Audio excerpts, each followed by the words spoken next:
হয়েছিল। এবং তারপর ব্রেবোর্ন মহিলা কলেজ, বেথুন, তারপরে কিন্তু মেয়েদের সেভাবে এক্সক্লুসিভ মহিলা কলেজ কলকাতায় গভর্নমেন্টে এত প্রাচুর্য নিয়ে, প্রাচুর্য মানে শিক্ষার প্রাচুর্য নিয়ে কখনো করে ওঠে। আমাদের সরকার আসার পরে 30টা সরকারি কলেজে 15টা বেসরকারি কলেজে যে সূচনা বা হাতে নিয়েছি আমরা, তার মধ্যে অনেকগুলো জঙ্গলমহল ইতিমধ্যে স্টার্ট হয়ে গেছে। এবং জঙ্গলমহলে সম্ভবত ঝাড়গ্রামে একটা, রাজনগরে একটা মহিলা কলেজ চালু হয়ে গেছে। যেমন ডায়মন্ড হারবারে মহিলা ইউনিভার্সিটি চালু হয়ে গেছে। এরকম অনেক জায়গায় কলেজ চালু হয়ে গেছে। আজকের এই, যদি আপনারা আমায় জিজ্ঞেস করেন এখানে আবার নতুন করে একটা মেয়েদের কলেজ করার কি দরকার ছিল, আমি একদিন ঘুরতে ঘুরতে, আমার তো সমাজ রাস্তার কোথায় জমি পড়ে আছে, কোথায় থাকা জায়গা আছে, কি করা যায় সব ভাবতে ভাবতে কিন্তু ইকোটুরিজম পার্কটা করেছিলাম রাজাঘাটে। এরকম ভাবতে ভাবতে অনেকগুলো কাজ করেছি। ওই ধরনের স্টেডিয়াম হচ্ছে একটু দূরে, 5 মিনিট দূরে, দিদিবাড়া করছে। ঠিক শঙ্খের আদলে সায়েন্স সিটির মতো আরেকটা স্টেডিয়াম আপনারা পেয়ে যাবেন খুব শীঘ্রই। এবং সেখানে পারফর্ম একটা থেকে শুরু করে সবকিছু হবে, অ্যাক্টিভ থিয়েটার থেকে শুরু করে এভরিথিং, কালচারাল একটা সুন্দর জিনিস তৈরি হচ্ছে পার্কে। ওই জায়গাটা যখন দেখে দিয়েছিলাম যে জায়গাটা যেন করা যায়, এই জায়গাটা আমি একদিন ঘুরতে ঘুরতে এসেছিলাম ববিকে নিয়ে। এই চল তো বেবি, আমি ববি আমি দেখে আসি একটু, হেস্টিংসের ওখানে শুনছি অনেক জায়গা আছে, কিছু করা যায়। তখন ববি আর আমি ঘুরতে ঘুরতে এসে এডুকেশন ডিপার্টমেন্টে বললাম এইখানে একটা মেয়েদের কলেজ করতে হবে। তখনই ভাবা এবং কাজ এইটাকে এগিয়ে নিয়ে গিয়ে তৈরি হয়ে গেল আজকের এই হেস্টিংসের গ্রাউন্ডে এই মেয়েদের কলেজটি। এই কলেজটি সায়েন্স থেকে শুরু করে, কম্পিউটার সায়েন্স থেকে শুরু করে নতুন টিচাররাও জয়েন করেছেন, অনেক স্টুডেন্টরাও জয়েন করেছেন। একদিন এই কলেজটি খুব নাম হবে অন্যান্য কলেজের মতো, এটা আমি বিশ্বাস করি। এবং খুব গুরুত্ব দিয়ে কলেজটা তৈরি করা হয়েছে, স্ট্যান্ডার্ড খুব ভালো হবে এটা আমি বিশ্বাস করি। এই কলেজটির একটি নামকরণ দরকার, যেহেতু মেয়েদের কলেজ, বাসন্তী দেবীর নামে কলেজ আমাদের আছে। সিস্টার নিবেদিতা আমার মনে হয় ভালো হবে, সিস্টার নিবেদিতা কলেজ। এই কলেজটির নামকরণ যদি আমরা করি সকলের সম্মতি ভালো হবে। চলার পথে শুরু হলো আজকেই নামকরণ। কলেজের জন্মদিন এটাই হবে, ফাউন্ডেশন ডে থেকে শুরু হয়। আজকে আরেকটি কলেজ আমি আগে শিলান্যাস করে এসেছিলাম, আজ থেকে চালু হয়ে যাবে, সেটা হচ্ছে গাইঘাটায় আমাদের প্রমথনাথ ঠাকুরের নামে কলেজ। বড় মা সেই অনুষ্ঠানে আছেন। বড় মা খুব খুশি হবেন, তার জীবন দশায় তিনি দীর্ঘদিন ধরে চাইছিলেন একটা কলেজ হোক প্রমথনাথ ঠাকুরের নামে। অনেক চেষ্টা করেও কাজটা করা যায়নি, কিন্তু আজকে কাজটা সম্পূর্ণ হয়েছে, সম্পূর্ণ রূপ পেয়েছে। আমরা খুব খুশি। ওখানে আমার জ্যোতিপ্রিয় মল্লিক মিনিস্টার, উপেন বিশ্বাস সহ সকলেই থাকবে, আমার মমতা বালা ঠাকুর সহ সকলেই থাকবে। Thanks to them also. Vidyasagar যে উইমেন্স কলেজ আছে তারও একটা নবনির্মিত ভবন আজকে সেটা উদ্বোধন হলো। ঈশ্বরচন্দ্র বিদ্যাসাগর যিনি নারী শিক্ষার সবচেয়ে বড় উদ্গাতা এবং যিনি নারী শিক্ষাকে এগিয়ে নিয়ে যাওয়ার জন্য জীবন প্রায় সমর্পণ করেছিলেন, তার নামাঙ্কিত। আমরা সকলেই খুব ধন্য এই জিনিসগুলো আমাদের এখান থেকে করতে পারার জন্য। আজকে মেয়েদের কলেজে আমরা কেন করতে চাই? এখন কিন্তু পৃথিবীতে উইমেন এম্পাওয়ারমেন্ট বলে একটা কথা চালু হয়েছে, কিন্তু নারী শিক্ষার জাগরণ যে জায়গা থেকে শুরু হয়েছিল তার নাম কিন্তু বাংলা। যত মনীষী বলুন, দেখুন ইভেন ডেভিডিয়ারে যখন এসেছিলেন সেই কলকাতা থেকেই নারী শিক্ষার ব্যাপারটা একটা চিন্তা করেছিলেন। ঈশ্বরচন্দ্র বিদ্যাসাগর, রাজা রামমোহন রায়, স্বামী বিবেকানন্দ, তার একটি কথা, না জাগিলে ভারত গলো না, এ ভারত জাগে না জাগে না। অথবা সাম্যের গান গাই, আমার চোখে পুরুষ রমণী কোনো যাবে যে নাই, বিশ্বে যা কিছু মহান সৃষ্টি চির কল্যাণ কর, অর্ধেক তার করিয়াছে নারী, অর্ধেক তার নয়। তার সবকিছুই কিন্তু বাংলার মাটিতে ঘিরে। বাংলা থেকেই আমরা সভ্যতা যে উৎস, সে উৎসব যে শিখর, সেটা কিন্তু বাংলার মাটিতেই আছে। এবং অন্ধকারের উৎস হতে উৎসারিত আলো, সকল দ্বন্দ্ব বিরোধ মাঝে জাগ্রত যে ভালো, সেই কিন্তু ভালো মানুষ।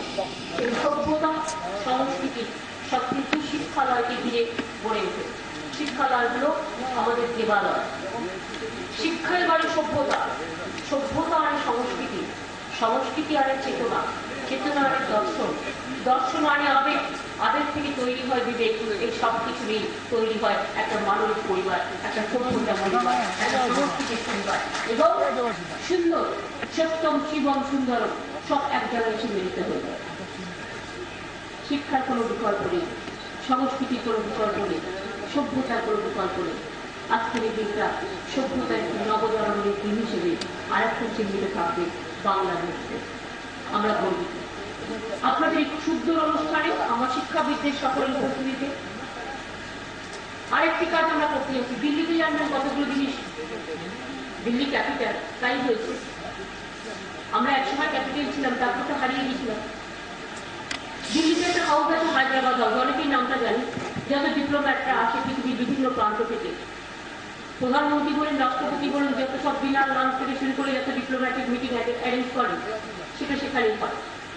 আমাদের কলকাতায় এরকম কোনো প্লেস ছিল না। আমরা যে খুঁজতে খুঁজতে এটা ভাবতে শুরু করলাম। এটা ভাবতে শুরু করতে করতে পিডব্লিউডিকে দিয়ে আমরা একটা ডিপিআর তৈরি করলাম। এবং সেই বিল্ডিংটা অতিথি নিবাস, মানে ওই অর্থে এনি ডিপ্লোম্যাটিক মিটিং, খুব ইম্পর্টেন্ট মিটিং, এবং গভর্নমেন্টের খুব ইম্পর্টেন্ট ডেলিগেশন, অনেক সময় ফরেন ডেলিগেশন আসে। সে কালচারকে কেন্দ্র করে বসে, এডুকেশনকে কেন্দ্র করে বসে, ইন্ডাস্ট্রিকে কেন্দ্র করে বসে, অল সেক্টর অল সোসাইটিকে কাজ করে। তাদের একটা জায়গায় মিলিত হওয়ার যে একটা সুন্দর কম্প্রিহেন্সিভ জায়গা থাকা দরকার, সেটা ছিল না। সেই জন্য ঠিক হায়দ্রাবাদ হাউসের ঠিক জ্যাক নাই যায়, তার থেকে ভালো হয়তো করা হবে না। এই বিল্ডিংটা হচ্ছে সৌজন্য বিল্ডিং, সেটাই তৈরি হচ্ছে এবং এটার কাজ অলরেডি শুরু হয়ে গেছে। আমরা কাজ শুরু করে তবে শিরোনাথ করি, এটাও আমাদের একটা বলতে পারেন অ্যাডভান্স। আমি 12টায় চলে আসছিলাম মিটিংটায়, আমাকে এখান থেকে বললো যে না একটু দেরি করবেন। আমি তখন পিজি হসপিটালে চলে গেলাম, গিয়ে তো শিশুদের বিভাগটা ঘুরে বেড়ালাম। আমার একটা বাচ্চা সেই হাত কেটে দিয়েছিল 3 মাস, তাকেও দেখতে গেলাম, দেখে দেখে এলাম পুরো ওই জায়গাটা দিয়ে। সুতরাং ওই 8 ঘন্টা টাইমটাকে ইউজ করলাম ওখানে, সারপ্রাইজ এলাম। তো সৌজন্য বিল্ডিংটাও আগামী দিনে আপনারা দেখবেন আর অবাক হবে। এই বিল্ডিংটার এটাও খুব ভালো হয়েছে। এটাকে ইন্ডিভার পিডব্লিউডি করেছে, খুব ভালো করেছে। এবং ইন্ডিভার আমাদের পিডব্লিউডি সেক্রেটারি সৌজন্য বিল্ডিংটারও কাগজে আজকে অ্যাড বেরিয়েছে। এটাও কিন্তু বিউটিফুল হবে। আমি স্ট্রাকচারটা দেখেছি, আর্কিটেকচার যেটা হচ্ছে আর্কিটেক্ট যেটা স্ট্রাকচার করেছে, বিউটিফুল। কবে হয়ে যাবে এটা ইন্ডিভার? 1 বছরের মধ্যে হয়ে যাবে, কাজ শুরু করছে। ধনধান্যে কবের মধ্যে হয়ে যাবে? শুরু হয়ে যাবে কাজ। শুধু পার্কিং এর এখন শুরু হয়নি, বাট এটা শুরু হয়ে গেছে কাজ। আমি দেখেছি পার্কিং এর প্রবলেমটা হয়ে গেছে সলভ, ঠিক আছে। সুতরাং ধনধান্যেও কাজ শুরু হয়ে গেছে, আমি দেখেছি পিলার করা হচ্ছে। একটা প্রজেক্ট এটা আরেকটা কমার্শিয়াল পার্কিং থাকে, কিছু প্রবলেম ছিল 3-4টে জায়গা নিয়ে, তো সেটা অলরেডি সলভ হয়ে গেছে। এটা দিয়ে দিয়েছে অলরেডি, শুরু করে। আর এটাও সৌজন্য হয়ে যাবে 1 বছরের মধ্যে। কেন নাম দিয়েছি সৌজন্য? নবান্ন এখন যেখানে আমরা কাজ করবো, নবান্ন হচ্ছে নতুন আহ্বান জানিয়ে নতুন ধান বলতে পারে আমাদের সংস্কৃতি। মাটিকে আহ্বান জানিয়ে মাটি থেকে ধান। আর সৌজন্য হচ্ছে প্রোটোকল, ডিপ্লোমেসি, ডিপ্লোম্যাটিক যত কাজ, বাংলা এটাকে সৌজন্যই বলে। সেজন্য নবান্নের সাথে নাম দিয়ে সৌজন্য করা হবে। খুব ভালো হবে, আপনারা সবাই আসবেন, ভীষণ ভালো লাগবে। আর 3 হচ্ছে স্বাস্থ্য ভবন থেকে। স্বাস্থ্যে অনেক গাড়ি লাগে আমাদের, এমনকি আপনারা হয়তো জানেন না, আমরা একটা সিস্টেম করেছি, কোনো প্রেগনেন্ট মাদার যদি ট্রিটমেন্ট চায়, মাতৃযান আছে, আমাদের গাড়ি আছে, বিনা পয়সায় গাড়ি পাঠিয়ে দেওয়া হয় প্রেগনেন্ট মাদারদের। তারা গাড়িতে করে আসে, হাসপাতালে নিয়ে আসে তার ট্রিটমেন্টের জন্য বিনা পয়সায়। এবং বাচ্চাদের যখন বাচ্চা হয় তখনও কতদিন পর্যন্ত, 1 মাস 1 বছর পর্যন্ত বাচ্চাকেও যদি দেখাতে আসে, আমরা মাতৃযান পাঠাই, তাকে বাড়ি থেকে নিয়ে আসি। অর্থাৎ এই ফেসিলিটিসগুলো দিলে কি হয়, অনেক লোক আছে যখন পয়সা নিয়ে আসতে পারছে না, অথবা কমিউনিকেশন নেই, নানা রকম প্রবলেম থাকে, যতটা সাহায্য করে। সুতরাং এই ধরনের অনেক পরিবহন আমাদের আছে, অ্যাম্বুলেন্স থেকে শুরু করে এভরিথিং। তো তাদের জন্য একটা ভবন, পরিবহন ভবন, যেটা স্বাস্থ্য ভবনের পাশেই হচ্ছে, মলায় আছেন সেক্রেটারি, সেটাও আজকে এখান থেকে উদ্বোধন হচ্ছে। আমার রাজারহাট কলেজটাও রেডি হয়ে আছে। পার্টিকুলার উইদিন 7 days আপনি ঈদের পরে ওখানকার লোকাল এমএলএদের নিয়ে ওটা করে নিন, এমএলএ যারা আছে নিয়ে শিক্ষাবিদদের নিয়ে ওটাও করে নিন, রেডি আছে চালু করতে হবে, মানে অপেক্ষা কেন? আমাদের বেঙ্গলে আপনারা জানেন যে আমি বলছিলাম স্বাধীনতার 66 বছরে সিন্স ইন্ডিপেন্ডেন্স আপ টু 2011, মানে আমরা আসার আগে পর্যন্ত 30টা সরকারি কলেজ হয়েছিল 66 বছরে। আমাদের 4 বছর 2-3 মাস হয়েছে, টাকা পয়সার অভাব আছে, তার সত্ত্বেও আমরা 45টা কলেজ হাতে নিয়েছি, এবং সরকারি 30টা, বেসরকারি 15টা। এই 4 বছরে আমরা 6টা বিশ্ববিদ্যালয় সরকারি করেছি, 7টা বিশ্ববিদ্যালয় প্রাইভেট করেছি, এবং 6টা বিশ্ববিদ্যালয় আপনারা শুনে খুশি হবেন, বিল্ডিং তৈরি হচ্ছে একদিকে, তার আগে ক্লাস শুরু হয়ে গেছে। এটা খুব ভালো, আমি খুব লাইক করি। কবে বিল্ডিং তৈরি হবে, তারপরে টিচার নেওয়া হবে, তারপরে ক্লাস শুরু হবে, আগে থেকেই করে দেওয়া উচিত। একটা বিল্ডিং তৈরি করতে গেলে আগে ভাবা হতো, আগে বিল্ডিং হোক, তারপরে ফার্নিচার হবে, তারপরে বাথরুম হবে, তারপরে ইলেকট্রিকের কাজ হবে, এসব করতে করতে অনেক টাইম লেগে গেছে। এখন টাইম কম, টাইমের স্পেসটাকে ম্যানেজ করতে হবে, একসাথে সাইমেলটেনিয়াস হচ্ছে, এবং সেই জন্য বিল্ডিংও তৈরি হচ্ছে, ইউনিভার্সিটির সেট আপও তৈরি হচ্ছে। মহিলা ইউনিভার্সিটি যেমন ডায়মন্ড হারবারে চালু হয়ে গেছে, নজরুল ইউনিভার্সিটি শুরু আসানসোলে তৈরি হয়ে গেছে, যেটা নজরুল ইসলামের জন্মস্থান চুরুলিয়া, কেউ কোনোদিন কিছু করেনি, সেদিন ওখানে আমরা করে দিয়েছি আসানসোলে। সেই রকম আমাদের পঞ্চানন বর্মা ইউনিভার্সিটিও কাজ চালু হয়ে গেছে, বাঁকুড়ার ছেলেমেয়েরা পড়াশোনা এত ভালো, ওখানেও হয়েছে, কোচবিহারের পঞ্চানন বর্মা, ওদিকে বাঁকুড়ায়, এরকম অনেকগুলো কাজ হবে। এবং রামকৃষ্ণ মিশনও বিবেক তীর্থ বলে ওদের করছে, সেন্ট জেভিয়ার্স করছে, প্রেসিডেন্সি করছে। সুতরাং দেয়ার আর সো মেনি, এবং বাংলাটা একদিন এডুকেশন হাবে পরিণত হয়ে যাবে। বাংলা স্টেটটাই আমাদের ভালো। এবং আমরা যখন লন্ডনে যাব, অনুরাগ দেবীও আমাদের সাথে যাচ্ছে, এডুকেশনে অনেক মুভ হবে, কারণ আমরাও চাইছি বিভিন্ন জায়গা থেকে বিভিন্ন ইউনিভার্সিটি আমাদের এখানকার ইউনিভার্সিটি কলেজগুলোর সাথে তারা এসে যুক্ত হোক। যেমন নজরুল ইউনিভার্সিটি আমি অলরেডি বলেছি যে আপনারা বাংলাদেশে ঢাকা ইউনিভার্সিটির সাথে যুক্ত যোগাযোগ করুন।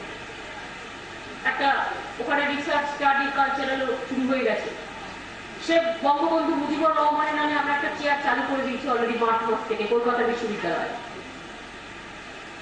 বাংলাদেশের সংস্কৃতি, বাংলার সংস্কৃতিটাকে আরো বেশি করে বাংলা সংস্কৃতির থেকে প্রাধান্য দিয়ে দুই দেশের রিলেশন ভালো করবার জন্য, যেমন আচার্য জগদীশ চন্দ্র বসু, স্বামী বিবেকানন্দ, রবীন্দ্রনাথ ঠাকুর, নজরুল ইসলাম, তাদের নামেও অলরেডি হয়েছে বিভিন্ন চেয়ার।